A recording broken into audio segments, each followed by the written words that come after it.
Hello everyone, welcome back to Take It Simple. In today's video, I'm going to show you how to clear Viber cache on your Android phone. Keep watching the video till the end to learn how. And subscribe to our channel by hitting the subscribe button. Don't forget to press the bell icon so that you'll receive instant notifications as soon as we post a new video. Especially on apps like Viber, a large number of audio files will be cached. These cache files can take up a lot of storage spaces on your phone. So in order to delete these files, go to Settings from your device. After you do that, under Settings, go and tap on Apps. This is a list of apps that are installed on your device. From the list, tap on Viber. Once you find the app, give it a tap now. Under You says tap on Storage Now, tap on Clear Cache at the bottom right corner and then tap on Clear Data at the bottom left from the pop-up. Select OK. After you do that, your junk files will be cleared.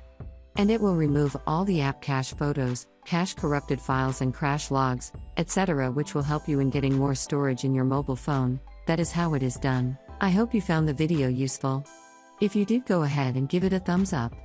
Feel free to comment down below in the comment box if you have a question or feedback. I'll be back soon with more tutorial episodes again. Thank you for watching.